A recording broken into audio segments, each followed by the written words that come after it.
नमस्कार। मैं संजीव कुमार आज पैगंबर द प्रोफेट इस अद्भुत पुस्तक के रचनाकार हैं खलील जिब्रान। इसके अत्यंत महत्वपूर्ण अंशों को संक्षेप में प्रस्तुत करने का प्रयास कर रहा हूं। इसके रूपांतरकार हैं नरेंद्र शर्मा जी। खलील जिब्रान विश्व साहित्य का एक ऐसा सूर्य है जिसके प्रकाश से संसार का साहित्य सदा चमकता रहेगा। और जब भी हम विश्व की महान रचनाओं की गणना करेंगे तो खलील जिब्रान का प्रोफेट प्रथम श्रेणी में ही रखा जाएगा। खलील जिब्रान केवल 48 वर्ष तक ही संसार में रहे, मगर उनकी मृत्यु तो हुई नहीं। वे तो अपनी आत्मा को साहित्य के साथ छोड़ गए, जो अमर है। ओशो को भी द प्रोफेट अति प्रिय रही है। वे अपनी पुस्तक नोटिस ऑफ अ मैडमैन में कहते हैं कि उनके पुस्तकालय में बढ़िया से बढ़िया लगभग 1 लाख पुस्तकें हैं। अगर उनमें से एक ही पुस्तक का चुनाव करना हो तो मैंने विवेक से कहा कि इन हजारों पुस्तकों में से केवल एक ही पुस्तक द प्रोफेट को उठा ले जाना, क्योंकि बस यही एक पुस्तक मेरे लिए है। आगे ओशो कहते हैं कि यह उस व्यक्ति के द्वारा लिखी गई पुस्तक है जो सत्य तक नहीं लेकिन उसके द्वार तक पहुंचा देता है। उसका नाम खलील जिब्रान है। जो भी लोग परिश्रम करते हैं वास्तव में जीवन से वही सच्चा प्रेम करते हैं, और परिश्रम द्वारा जीवन से प्रेम करना जीवन के रहस्यों से घनिष्ठता करना है। जीवन वास्तव में ही एक अंधकार है, सिवाय उन घड़ियों के जिनमें श्रम का अस्तित्व है, और संपूर्ण प्रेरणा आंधी है, सिवाय उन घड़ियों के जिनमें श्रम का अस्तित्व है, और संपूर्ण श्रम निस्सार है उन घड़ियों को छोड़कर जिनमें प्रेम का अस्तित्व है।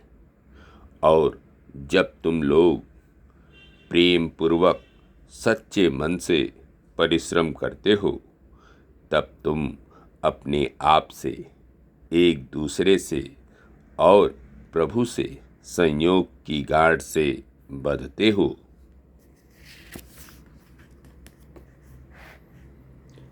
परिश्रम ही प्रेम की याद दिलाता है। यदि तुम प्रेम के साथ सच्चे मन से परिश्रम नहीं कर सकते बल्कि बुझे मन से करते हो तो अच्छा है कि तुम अपना काम छोड़ दो और मंदिर की सीढ़ियों पर जाकर बैठ जाओ और उन लोगों के आगे हाथ पसार कर उनसे भिक्षा मांगो जो लोग परिश्रम करके प्रभु की उपासना के लिए आते हैं। यह दुख जितनी अधिक गहराई तक तुम्हारे जीवन में कटाई करता है उतनी ही खुशी तुम रख सकते हो। सुख दुख एक दूसरे से न बिछड़ने वाले साथी हैं। ये साथ साथ आते हैं, और यदि एक अकेला भोजन करते समय तुम्हारे साथ बैठा है तो याद रखो कि दूसरा तुम्हारे बिस्तर में लेटा है। सत्य तो यह है कि तुम तराजू की भांति खुशी और दुख के बोझ से झुकते उठते नजर आते हो, और केवल उस समय जबकि तुम बिल्कुल खाली होते हो तुम स्थिर और सम रहते हो। जैसे एक पत्ती भी संपूर्ण वृक्ष की जानकारी के बिना पीली नहीं पड़ती, वैसे ही पापी तुम सबकी छुपी हुई इच्छा के बिना अपराध नहीं कर सकता। हे न्याय प्रिय न्यायाधीशों, तुम उसे क्या सजा दोगे जो शरीर से तो ईमानदार है परंतु मन का चोर है। उस लंगड़े के बारे में क्या कहा जाए जो नाचने वाले लोगों को घृणा की दृष्टि से देखता है। उस बैल के बारे में क्या कहोगे जो जुए पसंद करता है और जंगल के 12 सिंगों और हिरणों को पथभ्रष्ट और आवारा समझता है। उस बूढ़े सांप के बारे में क्या कहोगे जो अपनी केचुली तो उतारने की शक्ति नहीं रखता, लेकिन दूसरों को नंगे और निर्लज्ज बताकर उनका मजाक उड़ाता है। तुम ढोलक की आवाज तो दबा सकते हो और वीणा के तारों को ढीला कर सकते हो, लेकिन चकवे को न गाने की आज्ञा कौन दे सकता है।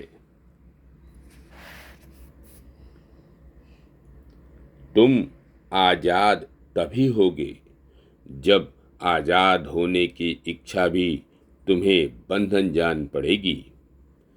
जब आजादी को तुम ध्येय और सिद्धि कहना छोड़ दोगे। असल में तुम आजाद उसी समय होगे जब तुम्हारे दिन चिंता से मुक्त होंगे और रातें वासना और शोक से खाली नहीं होंगी। तुम किसी जालिम और अत्याचारी राजा को गद्दी से उतारना चाहते हो तो पहले यह निश्चय कर लो कि तुम्हारे मन में जो उसका सिंहासन स्थित है वह भी नष्ट हो चुका है, क्योंकि यदि स्वाभिमानी की आज़ादी में अत्याचार और स्वाभिमान में बेशर्मी का अंश नहीं है तो उस पर कोई अत्याचारी शासक शासन कैसे कर सकता है।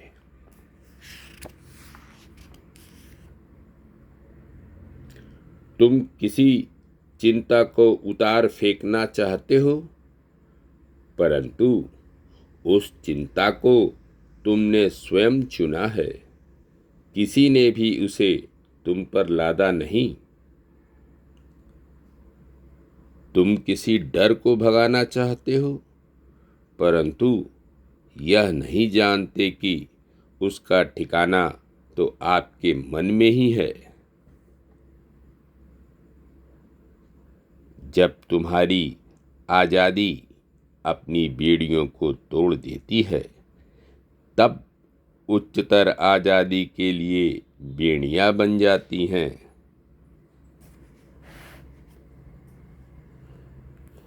तुम अपनी वासना को बुद्धि से संचालित होने दो, ताकि तुम्हारी वासना हर रोज ही अपने विनाश से नया जन्म पा सके और अनल पक्षी की भांति आग में जलकर पुनर्जन्म ले सके। अपनी बुद्धि और अपनी प्यास का सत्कार अपने घर आए मेहमानों की भांति करो। निश्चय ही एक मेहमान का दूसरे मेहमान से बढ़कर सत्कार तुम नहीं करोगे, क्योंकि जो एक की ओर अधिक ध्यान देता है वह दोनों के ही प्रेम और विश्वास से हाथ धो बैठता है। याद रखें, ईश्वर विवेक में निवास करता है और दुख एक कड़वी दवाई है जो तुम्हारे शरीर के अंदर के रोगी अस्तित्व को रोग मुक्त करती है। इसलिए तुम डॉक्टर अर्थात ईश्वर पर विश्वास करो और उसकी इस दवाई अर्थात दुख को हंसी खुशी पी लो।